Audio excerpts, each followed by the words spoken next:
अस्थाई बंदोबस्त के दोष पिछले क्लास में हमने बताया था कि अस्थाई बंदोबस्त, रैयतवाड़ी व्यवस्था और महालवाड़ी व्यवस्था के बारे में था। लेकिन यहाँ पर देखो 3 गो फोटो बनाए, हंसना नहीं है, 3 गो फोटो बनाए हैं। ये कर फोटैया बोर्ड बनाने का मतलब क्या है कि ये ब्रिटिश सरकार है। इसका फोटैया छोट बनाए हैं, इसकी तुलना में इसका मतलब ये जमींदार है। मतलब इसके सेकंड पोजीशन पर कौन लोग रहता था? जमींदार लोग। और ये बेचारा एकदम मुरझाल टाइप के इस प्रकार से कोको मोको जो बनाए हैं, ये बेचारा किसान है। तो अस्थाई बंदोबस्त में 3 लोग था। कौन कौन? ब्रिटिश हुकूमत मतलब ब्रिटिश सरकार, और दूसरे में जमींदार, और तीसरे में किसान। ये जमींदार जो होता था वह किसानों और ब्रिटिश सरकार के बीच में बिचौलिया का काम करता था।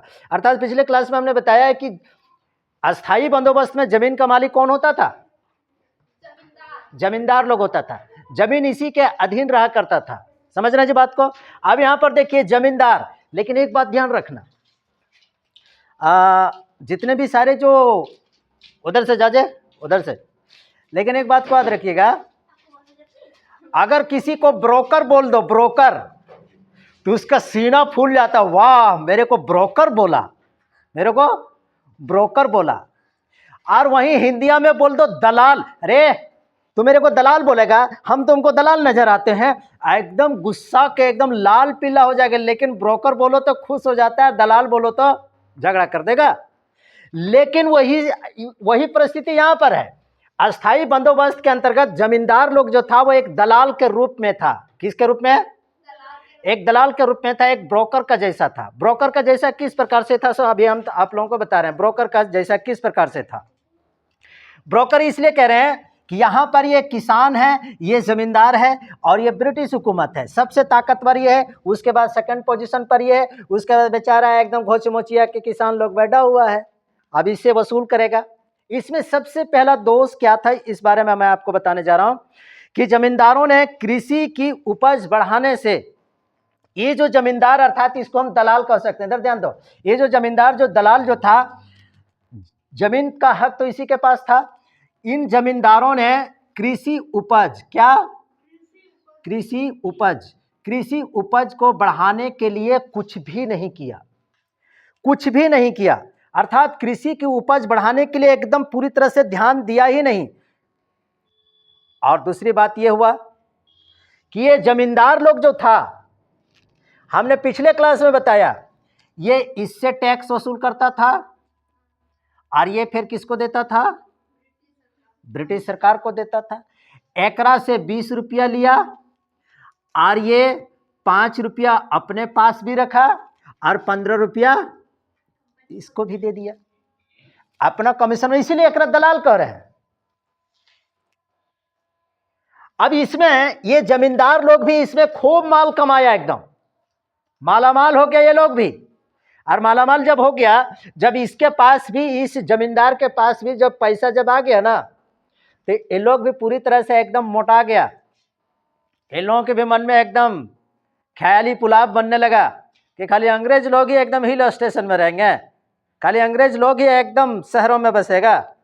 अरे हमारे पास भी पैसा है, ये 5-5 टका 10-10 टका जो टैक्सवा से लेकर के जो कटौती जो करता था, इससे ये लोग भी पैसा वाला। अब ये लोग भी छोटा लोग जाकर के शहर में बसना शुरू हो गया। अब जब शहर में बसना शुरू हो गया ये लोग, तो यहाँ पर ये जमींदार था, ये लोग भी जाकर के शहर में जाकर के बसना शुरू हो गया। मान लेते यहाँ पर एक तो शहर है, यहाँ पर जाकर के शहर में बसना शुरू हो गया, शहर में।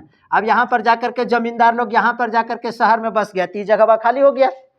अब यहाँ से टैक्स बा कौन लेगा? तो यहाँ से टैक्स क्या, जमींदार लोगों ने क्या किया कि लोग जब शहर में बस गया तो किसी दूसरे को अपना एक प्रतिनिधि नियुक्त कर दिया कि हम जा रही हो शहर बसे ले, किसान से टैक्स को तुम वसूल कर लेना, हम शहर में बसने के लिए जा रहे हैं। अब यहाँ पर एक दूसरा आ गया, क्या? एक प्रतिनिधि आ गया, एक प्रतिनिधि को नियुक्त कर दिया। अब प्रतिनिधि को नियुक्त कर दिया, ये शहर में जाकर बस गया। अब प्रतिनिधियों पैसा कमाने लगा। कुल मिला जुला करके सारा गंजन किसके ऊपर? किसानों पर। कुल मिला जुला करके सारा गंजन किसके ऊपर? किसानों के ऊपर। तो अस्थाई बंदोबस्त का ये सबसे पहला दोष मान सकते हो ना, अस्थाई बंदोबस्त का सबसे पहला दोष। दूसरा, देखो अस्थाई बंदोबस्त जो था वह किसानों के हित में नहीं था। कभी भी अस्थाई बंदोबस्त ये जो जमींदार जो था किसानों से अधिक राशि लेने की कोशिश करता था, अधिक राशि लेने की कोशिश करता था, और जमींदारों द्वारा किसानों पर जब ये राशि नहीं जब देता था, किसान जब इसको नहीं दे पाता था और ये इसको जब नहीं देता था, तब जमींदार लोग क्या करता था, इसके ऊपर काफी ज्यादा कठोर कदम उठाता था। क्या करता था? काफी ज्यादा कठोर। इसे हमने बताए थे सूर्यास्त कानून। सूर्यास्त कानून की सूरज अस्त होने के पहले भैया पैसा जा करके जमा कर दो, अन्यथा पीठ पर कितना कोड़ा पड़ेगा और जमीन की नीलामी हो जाएगी, तुरा पतो नहीं चलेगा, चमड़ा उखाड़ देगा मार के। तो जमींदार लोग क्या करता था कि किसानों से अधिक पैसा वसूल करने के चक्कर में जब ये नहीं दे पाता था तो ये लोग कठोर कदम उठाता था, किसानों के प्रति बहुत ही कठोर व्यवहार करता था। तो ये अस्थाई बंदोबस्त का ये दूसरा दोष आप कह सकते हो। समझ रहे बात को? अब अस्थाई बंदोबस्त का तीसरा दोष आप समझ लीजिए। कृषि के सुधार करने के लिए ये लोग किस पर आधारित था? ये लोग किस पर आधारित था भैया? कृषि पर। कृषि होगा तभी ना हम कुछ दे पाएंगे भाई, कृषि होगा तभी हम कुछ दे पाएंगे।